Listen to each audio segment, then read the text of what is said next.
Imagine being so smart that you are the de facto expert on space warfare, a field that hasn't even developed yet to the common person, but it's out there, it exists. And Hawkins Austin is the expert in space warfare. He's also an author, a radiation expert, and a fascinating guy to listen to and talk to. Here is our interview from DragonCon 2024 with Hawkins Austin. Nobody has a real model of what a space battle is going to look for. So what you really get is what they want to write about, which is pirates and swords. It's what I always want to write about, is pirates and swords. Or David Weber was writing about the French Revolution. So he wrote the end of the war with England and the French Revolution. He just used space battleships and missiles instead of cannon. And his first book, the first Honor Harrington book, is absolutely the same as what's the name of the book? The Captain, Master and Commander. Yeah. You spend freaking 400 pages getting to know her crew, and 30 seconds blowing them away. Which just, I am very empathetic, so sometimes I tear up a bit. It's not, don't be alarmed. It just happens to me. That series really should have taken off, the movie series, because it was a great Master and movie. Commander? Yeah. Oh, God, yeah. Well, we kind of jumped straight in the conversation, so without an introduction. So let's pause and introduce who we're talking to today. Hi. We're here with Hawkins Austin, author and many other official things. So, yeah, I'm the average author, historian, scientist, LARPer. I've done a few things. Of course, I'm not a kid anymore. I just had, yesterday was my birthday. I'm 57. I've been doing all of this all the time. And so, yeah, I really am everything. We were going to start with science. Yeah, let's start with the what's your I guess, well, they're both real jobs, but your non-fictional job. What am I doing today? So I work for a company that builds spaceships. We build satellites. Part of our work was on the Orion. So we literally build spaceships. Mostly I do computers. I test computers. I build boards to test computers for the rigors of space. I am a radiation effects engineer, and I have done survivability, radiation effects, and written a lot of requirements since. I guess I got in the field in '96, got hired by NASA, and I didn't expect to get in that field. I have 4 degrees in fire. I expected to be doing something involving fire. I got a master's in plasma physics. I've got degrees in thermal engineering. I am was a fire expert. Now I'm 40 years out of date. That's irrelevant, but and I got into it, and Jim Howard taught me the ropes, and since then I have been in radiation and survivability, and I'm considered one of the experts. I hate to say that. I'm the kid. So you got to realize that this field was formed back when they started weapons testing back in the 70s. And all those guys are old now. I like to say the guy who put in my favorite device is an X-ray flash source they have over at in Albuquerque, New Mexico. And I use that all the time. And the guy who taught me how to do that, when he was a lieutenant, he installed that source in 1967. It was like in the Wild West days where it's like, let's just drop a nuke in the desert. Yeah. I'm hoping things have gotten safer since then. They have a table there, and I'm not kidding. They have a table there, which I thought was unusually large, and the guys looked over at me and said, yeah, it can fit a cow. And I went, why would you have a cow? And they looked at me and said, we have had cows on this table. And I'm like, okay, you know what? This is a conversation I clearly do not need to know. I presume that's a dead cow where they were testing for radiation? They were testing radiation effects on living creatures. They're military, and Kirkland has done, human effects of radiation. I don't do human effects anymore. I do electronics. I prefer to not deal with killing people. One of my least favorite jobs was a war gamer. So there's a job we did where we came up with scenarios, and there's a very simple test that they give captains who are going to become admirals, and they give them their log books. So they own a fleet. They're in a conference room, and there's 20 or 30 of the guys in there, depending on the year, and their crew, which is usually about a dozen guys that they've worked with for decades, and they're given a set of missions, which could include war or anything else, and they're trying to do these missions, and literally they look up, they flip pages in the logbook and go, all right, we're going to launch a strike, so that means I call this guy, I do this, and they read through the pages of what they're supposed to do. And at 4:20 p.m., I walk in and say, you have lost connection with Pacific Command. And they're like, oh, that can't happen. And it can't happen unless somebody dropped a nuke on Pacific Command. So I have to work out all the fatalities and the casualty lists, and we try to work through how they're going to, what do they do? And not have a breakdown. I go home and have a shot of scotch because it's a very emotional day to sit in there and try to figure out what kind of decisions people are going to make with literally hundreds of thousands of lives on the line. Yeah, it's kind of that having to think on your feet, but then also if you make the wrong decision, and even if you make the right decision, there's going to be fatalities. Yeah, there's no good answers when there's a nuclear war in sight, and so that I found a little bit, shall we say, overly stressful. And one of the reasons I wrote the requirements for space warfare, literally did. I worked for the guy who got to sign it, but I did and I hired people who did the real work. I don't want to give myself too much credit for typing in numbers that other people give me, but I wrote those requirements, and I was a little uncertain that Hayden and a few others wanted to do some things with commercial cots that I thought was inappropriate. And so I used my secret techniques and found out who was building the boards for Hayden, etc., and applied for work there.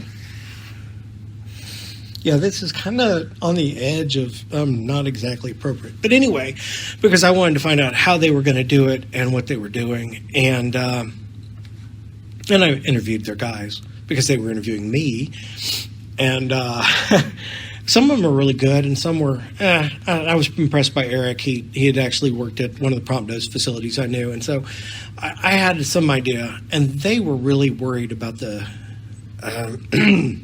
that bastard in D.C. and what he was doing with requirements, and so they hired that bastard in D.C.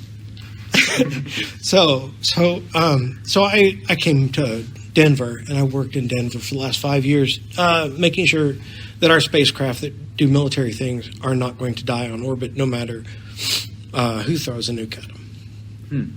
Mind you, now, none of these have people on board. The Orion mission, which I did work on, and that system is just as hard, and it has...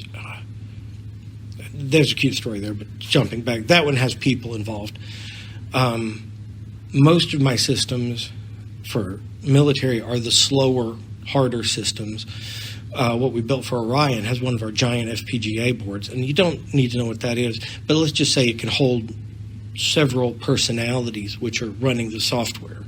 So you design it around, here's a digital processor, and here's a docking cam, and here's a couple of things, and so you turn the dial, and literally you're loading different software, firmware they call it, and then, okay, turns out that their good hard computer that they designed to do all the rest of the mission was so slow and ineffective that they went ahead and put all the software on our computer and let our computer run the whole mission because it ran it much better. And we decided the whole three personalities weren't necessary as big as our FPGA was, so it ran all three personalities at once, and in fact ran the entire mission, and now the main flight computer is a backup.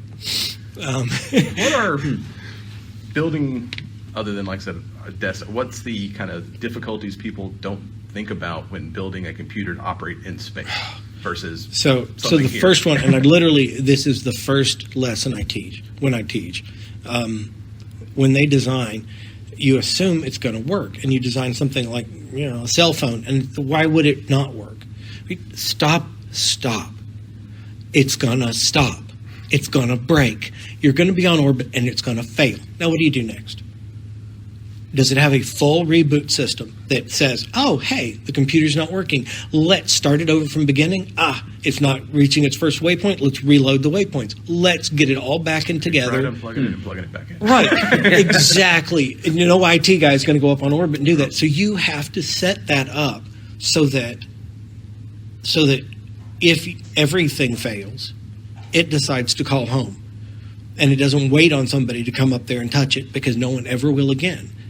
And designing a system that is self-sufficient from the ground up. So if it was your laptop, it would automatically go, man, this program isn't working well. I'm going to reboot this program for you. Now let me insulate it into a separate area. I've rebooted it. Is it clean? Is it working okay? Does it pass the checks that you wrote up? We wrote a full test series. Okay, it passed those tests. I'm going to allow this software to work, this hardware to go again. Does it work? Okay, it's finished our check sequence. Now we can go back to normal operation. So you have to have an oversight system designed for everything, even the oversight system. And so, it's a redundancy all the way back to, at some point you've got an MRAM, which is a giant chunk of crystal, which can't possibly be upset or die. And it's got an ASIC cut that will reload this little FPGA that will restart everything. And that's my third in the sequence. And so I've been doing this work since 96. I'm good at it. Good at the military level or at the human level. It's hard. But honestly, the problem most people have is that they trust a bunch of college students to figure it out, or a really smart guy to figure it out. And honestly, while being smarter than me wouldn't be hard, it doesn't get you to the answer. The answer is, what is the last 50 things that have gone wrong with the system like this? Let's go back and see which of those are going to happen to our system. And we're not going to expect it. So expect everything. Anyway, the more I get involved in the program, the more they end up doing redundancies, and they hate me. So they try to keep me out until such point as they realize they need about 6 more redundancies. Sitting around trying to think of what's all the things that can go wrong. Just pre-planned for all contingencies having contingencies. So I have one other advantage that they don't have is I'll take the system that supposedly works, and I'll take it over to a radiation environment like a proton gun, and I will break it. And I will write up all the interesting ways that it dies horribly in orbit, and then send that back to their programmers and their hardware designers, and they're like, "But this can't happen." I'm like, "Yes, clearly it can. Here's the logs. Here's the run logs. I did that." And they're like, "Oh well. I guess we should have a meeting on." Yeah, okay, we'll fix this. Anyway. And then they fix it and shoot it back to you, yeah? I rarely get them a second time. There's a few military programs where I've spent 5 years with a board. And that one I did, 4 years with a board. And in the end, we did the most ridiculous test that has never been done before. I took a functioning satellite system, thump, 250 pounds of of a box. It's a big, giant aluminum box, 50 cables coming out of it. Had to shield all those cables, and then I shot that box. With radiation? Yes, with a giant, it's called the short pulse gamma. It's a little facility that they have on the West Coast, and they use a 6 MeV gamma rays, and it will, they're technically X-rays, but blew right through the box. Aluminum's essentially transparent to it.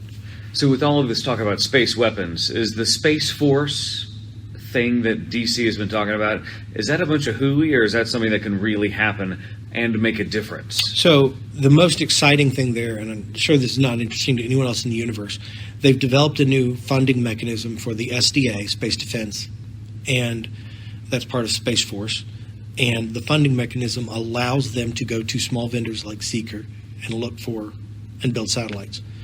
Now, Lockheed and Raytheon bought various companies, including my own, to try to get this power inside their own walls, and they have succeeded mostly.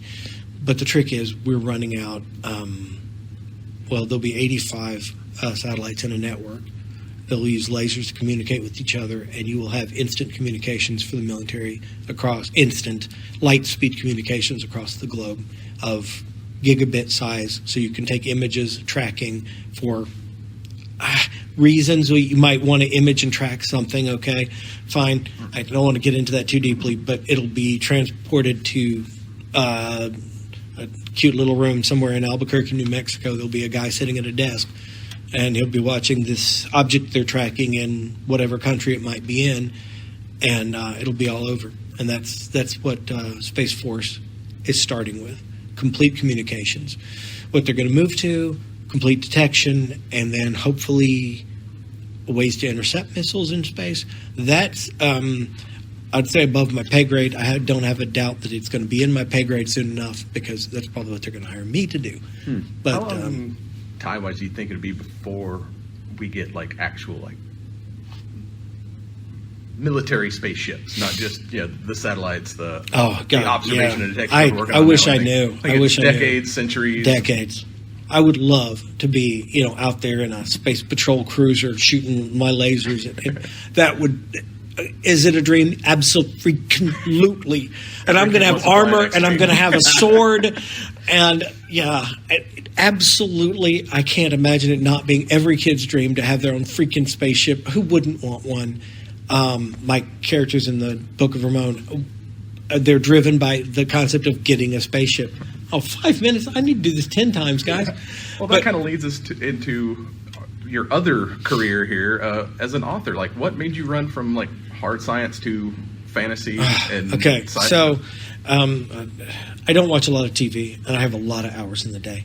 Now I have a kid and a wife, and that makes it tricky, but I used to run D&D campaigns. I'm always telling stories. And so when I was less employed between two jobs, my wife said, write one of them up. And so I wrote down The Broken Man, and 2 years later, that got published. And so it was kind of a D&D based sort of, and I'm also an historian in my great spirit. I read history books as much as anything else. And so I have been studying Irish history, and I brought all that in.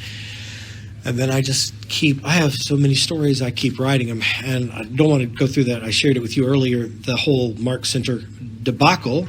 But I haven't been able to write science fiction for most of my previous employers. And under my current employer, they know and they don't care, as long as I am not touching.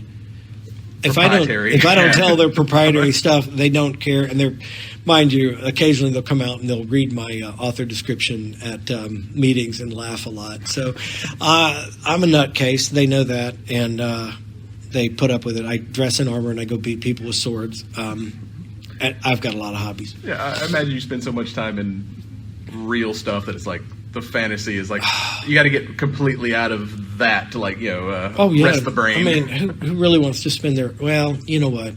I know computer geeks who spend their days talking about computers, and I'm a computer geek, and I'd like to talk about fantasy characters and blowing up things, and let's be geeky and have a sword fight. I mean, for goodness sake, that's the worst part about spaceships. The chances of there being a real sword fight is real minimal. Okay, that's the worst part. So, has your employer ever had to kind of say, "Don't put that in a fantasy novel because it blurred the line just a bit"? No, on fantasy, even my most critical security advisor,